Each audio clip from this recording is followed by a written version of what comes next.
Bismillahirrahmanirrahim. Assalamualaikum warahmatullahi wabarakatuh. Alhamdulillah kita bisa bertemu di pembelajaran tematik yang ketiga di minggu ini. Untuk pembelajaran tematik kita di minggu ini, sesuai dengan tema 2, muatan pelajaran IPA, hari Kamis 1 Oktober 2020, kita akan belajar tentang organ pernapasan. Simak baik-baik ya. Makhluk hidup. Kenapa makhluk hidup? Ya, karena yang kita bahas hari ini adalah tentang makhluk hidup. Salah satu ciri makhluk hidup adalah bernafas. Jadi, jika kalian menemui makhluk hidup yang sudah tidak bernafas, otomatis dia sudah tidak hidup lagi, sudah mati. Bahkan tumbuhan pun juga bernafas. Akan tetapi untuk hari ini kita akan membahas tentang alat pernapasan hewan. Nah, alat pernapasan hewan itu akan terbagi dalam 5 hal, yaitu melalui kulit, paru-paru, insang, trakea, paru-paru, dan kulit. Untuk hari ini, tugas kalian adalah membuat gambar tentang contoh dari masing-masing alat pernapasan hewan. Sebagai contoh, nanti nomor 1, kalian tuliskan kulit. Kalian boleh gambar, boleh download gambar, kemudian ditempel, atau cari gambar-gambar yang lain yang ada di buku, majalah, atau apapun boleh. Tempel di buku tugas kalian. Kulit, contohnya 1 cacing tanah, kalian tempel gambar cacing tanah, boleh. Atau download, boleh. Atau nanti ngambil dari PPT-nya Miss Rin hari ini, boleh banget.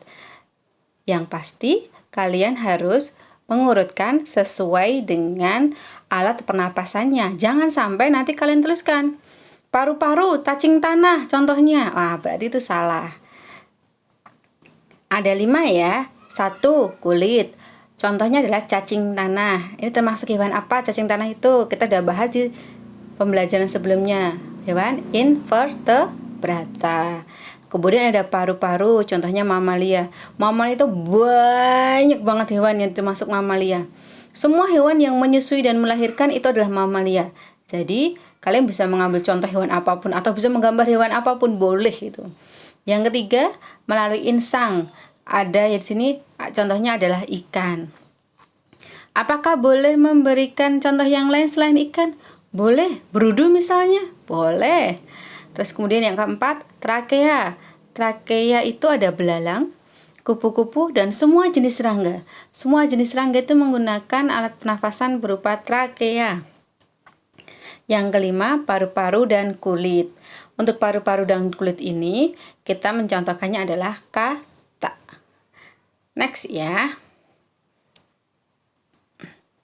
Alat pernapasan pada hewan. Kita akan membahas contoh sesuai dengan hewannya masing-masing. Yang pertama adalah pernapasan pada mamalia. Sesuai dengan gambar, Miss Rin mencontohkan 2 jenis hewan. Yang pertama adalah kuda, yang kedua adalah anjing. Coba dilihat gambarnya terlebih dahulu sebelum kita baca dan kita simak dulu pengertian kita kali ini. Udara masuk ke dalam hidung, kemudian masuk ke trakea, dan diolah di paru-paru.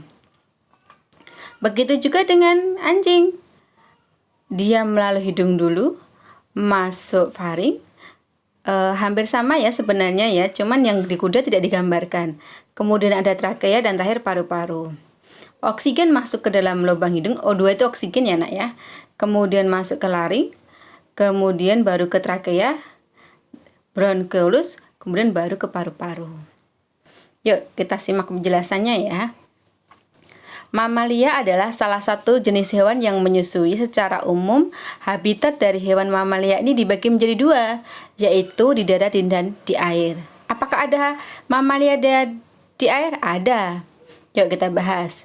Contoh mamalia yang hidup di darat antara lain sapi, kerbau, harimau, kambing, rusa, kucing, kuda, dan banyak lagi yang lainnya.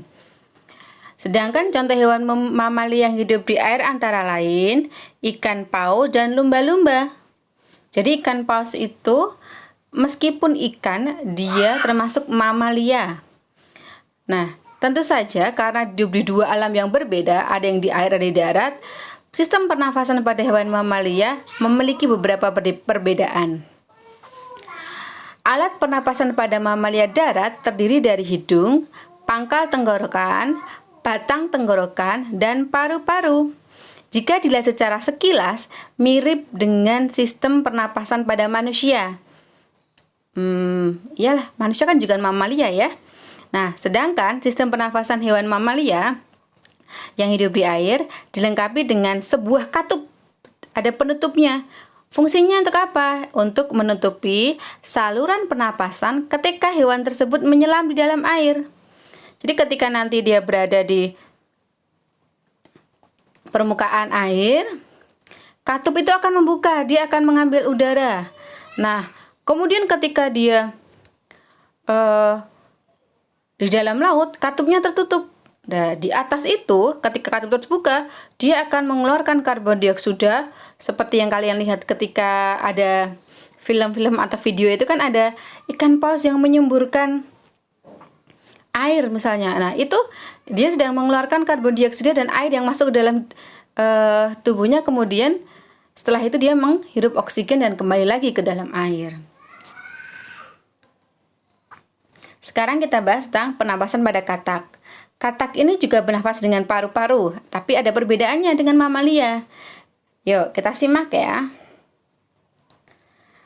Katak merupakan salah satu hewan amfibi yang hidup di dua alam, yakni darat dan air. Katak mengalami daur hidup atau metamorfosis yang memiliki alat pernapasan berbeda dari kecil, dari ketika dia menetas hingga menjadi katak dewasa.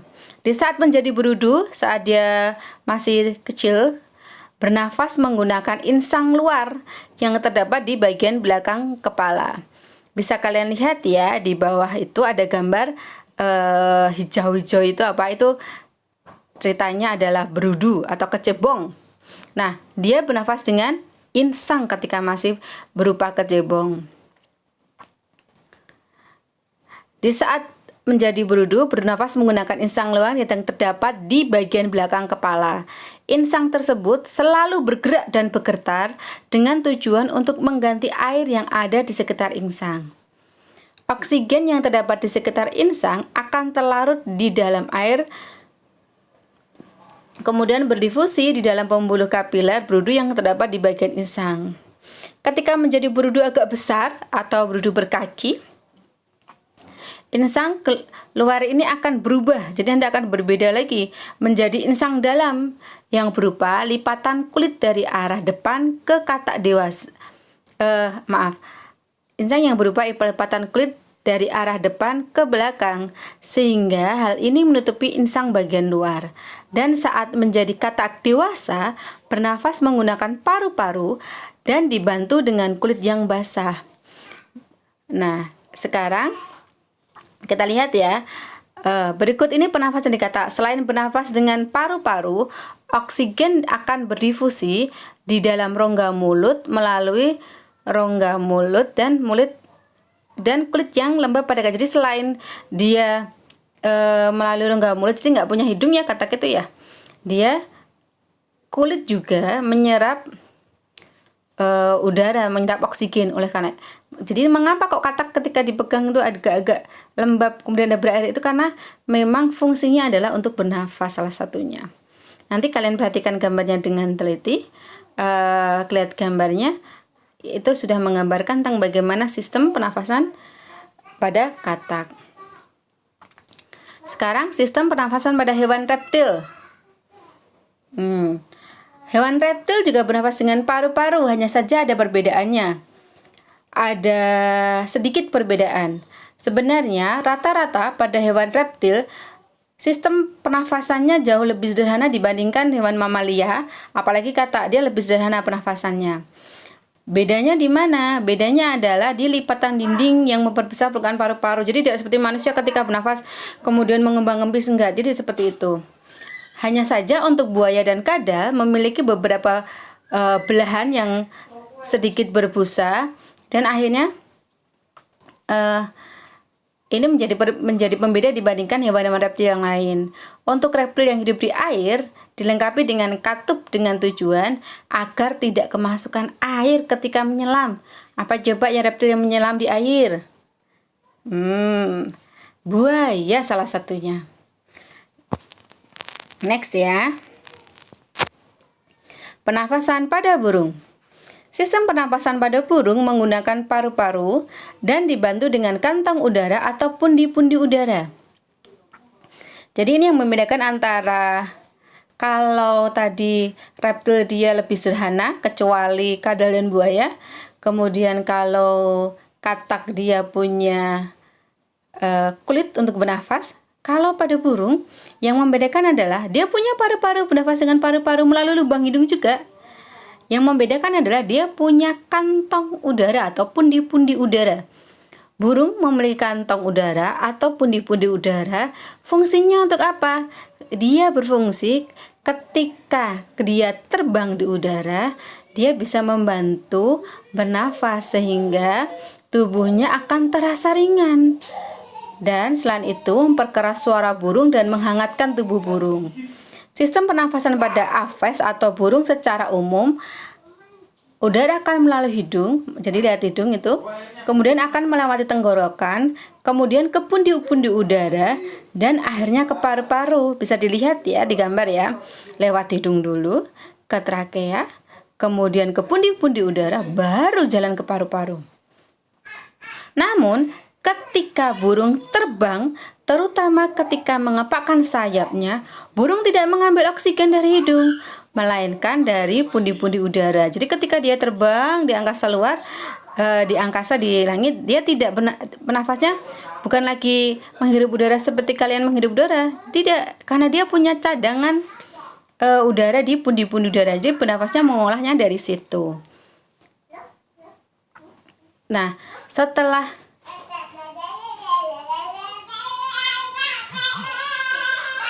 ini kita akan membahas tentang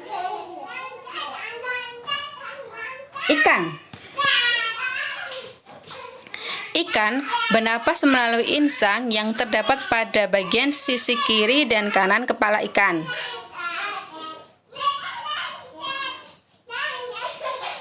Insang ini terdiri dari beberapa lembar insang. Ada gerigi insang dan lengkung insang.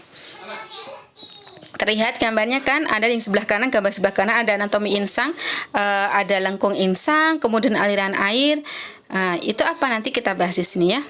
Sedangkan pada gerigi insang tersusun dari tulang rawan yang berguna untuk menyaring kotoran yang masuk bersama air dan udara. Sedangkan lembar insang berbentuk sisir dan berwarna merah. Hal ini disebabkan karena terdapat pembuluh darah di dalamnya, dan pembuluh darah ini berguna untuk pertukaran udara, yaitu untuk mengikat oksigen dan pelepasan karbon dioksida. Jenis pernapasan pada ikan dibagi menjadi dua tahap, yakni fase inspirasi dan fase ekspirasi. Fase inspirasi adalah fase atau tahap ketika ikan memasukkan oksigen melalui rongga mulut. Oksigen terlarut di dalam air masuk ke dalam rongga mulut akan melalui lubang mulut dan juga sekat mulut. Ketika fase ini, insang akan menutup.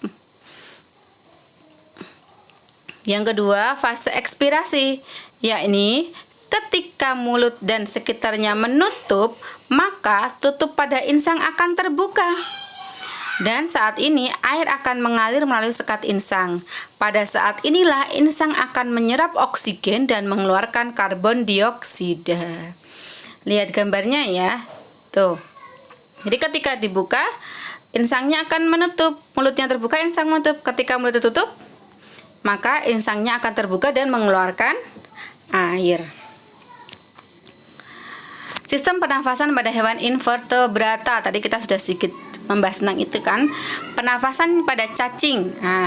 Cacing termasuk salah satu hewan invertebrata karena tidak memiliki tulang belakang.